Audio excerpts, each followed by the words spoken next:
This is very, very difficult to do. Ted had it off great. I can't do it.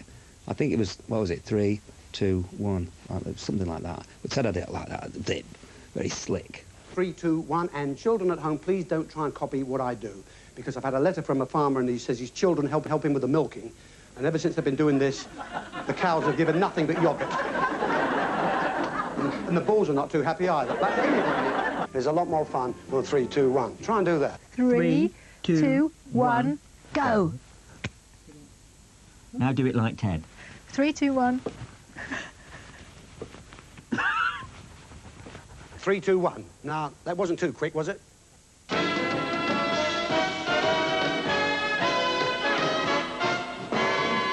Good evening, ladies and gentlemen. Welcome to another sizzling session of surprises, super prizes, secrets, star guests and sex.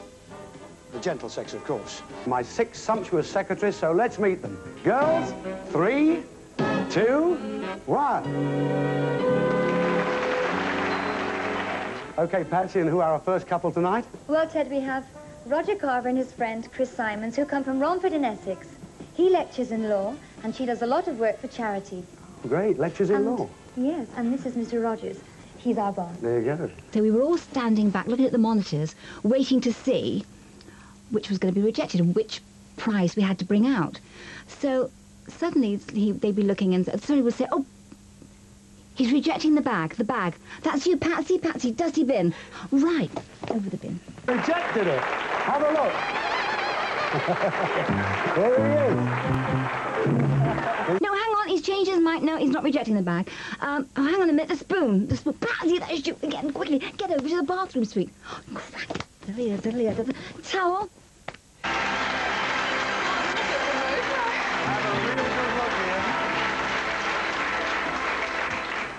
You see, things because the presents were all in different wings. Oh. All the presents were in different places, and you never knew which one at which time. So I mean, the whole thing was just chaos. You had people going, ba-joing. You know, everything in the front looked nice and calm. Yeah, it was really everything was wonderful. And at the back. But that's what was so good about it, really. We had some fun, though. A lot of fun. And everybody got on so well. Hey, girls, this is great. Look, but you don't have to bow in front of me. I mean... Who's bowing? Marie's lost one of her contact lenses. Oh, great. Look at that, girl. They fold up and you can carry. And I was scared about riding the bike. And then I went a bit too fast and practically went over the blooming handlebars. They did dress us in some weird things. Didn't they, Joyce? Boots Little on boots. you. Glasses. Moira and Doug have scored 7. Which is pretty good. That £63 a question you're playing for next time. I couldn't stand the glasses. Here they are again for the 5th week running. Walked on and you were a joke. I mean, it's fine, but you only have to... Speak for yourself, Jen. Thank you.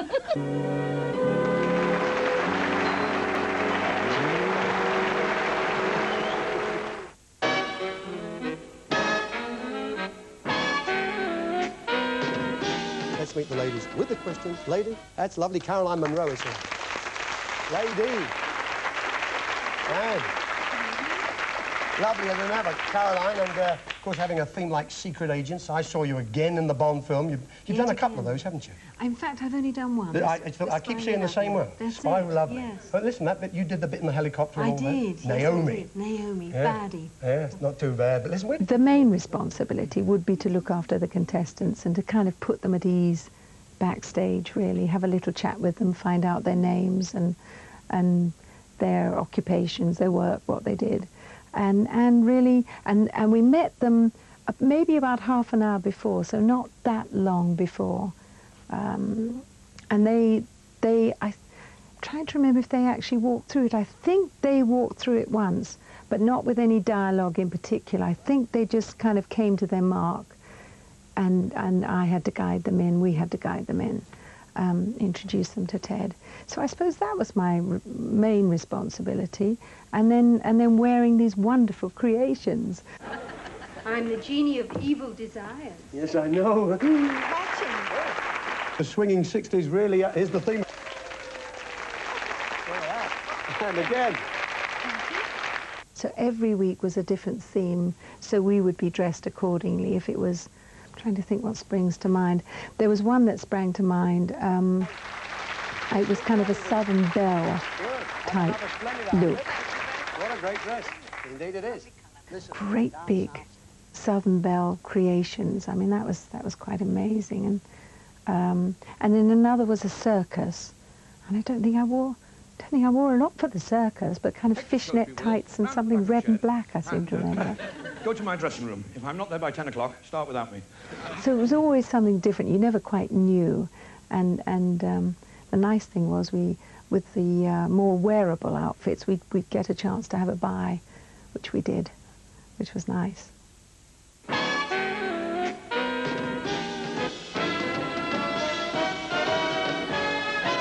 I remember when I was Nana Muscori. Oh, that was the most frightening thing of my life. And what actually made me laugh was she used to explain at great length in English what the song was all about, and then sing the song, and it would be a very short Greek song. And this gave me an idea for a sketch. So I wrote this sketch, which was based on having a very, very long explanation, and the song being very, very, very short. You know, that was the premise for the sketch. So I was going to do it as Nana Muscori, and Mike Newman was the Greek band leader. And on the day, things went wrong in the studio, so we ran out of rehearsal time. And at 4 o'clock, at 5 to 4, I was still in makeup, having my Nana Muscori wig, dress, and everything, and I was being fitted for the glasses. And they said, quick, quick, get in there, get in there. I got in just in time to test it on camera, and they said, right, that's it, break now till 5. So we couldn't rehearse it. And on the show, we'd arranged for it to be a surprise for the audience, you know, to say, for them to think it was the real Nana Muscori, which is why Ted never introduced me by name when he introduced it. He said... Now, this is a lady who, in the truest sense of the word, needs no introduction at all. Of course, I'd got my back to camera, the lights come up, and I'm there with my arms out, you know, the classic Nana Muscori pose, and I turned around, and thank God, as I turned round, some woman in the audience shrieked with laughter. Thank you. And now I should like to sing for you in Greek one of my own favorite little songs. It is a love song. Oh, what a frightening moment that was, to actually go out on television. Because you knew on Saturday night 15 million people would be watching this, and you knew you hadn't rehearsed it. Oh, dear. Very frightening. Oh. It is a love song which tells the story of a goat herd, a little boy called Yanni Gotopoulos.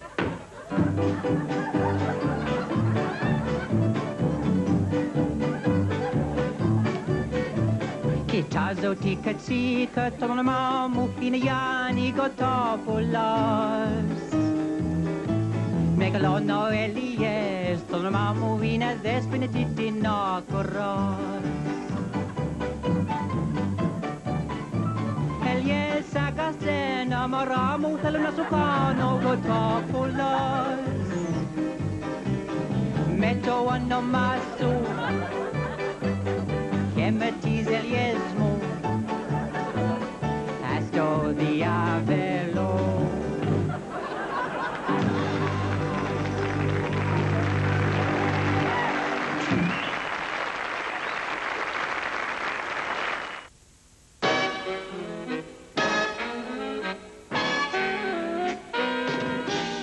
Very often, say, like a Ken Dodd or a Frankie Howard. Oh, now, no titters.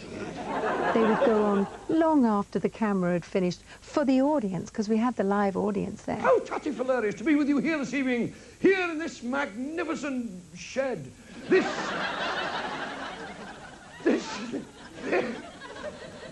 tribute to Superglue. This theatre of the imagination. Have you all got a good imagination?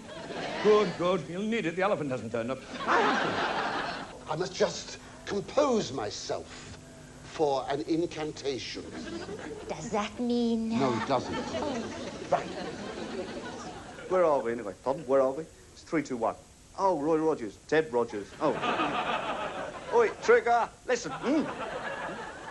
This trick is called the Nottingham rope trick. Now, it's called the Nottingham rope trick because you start off by taking the two ends of the rope and knotting them together. And when you've done that, it could be worse.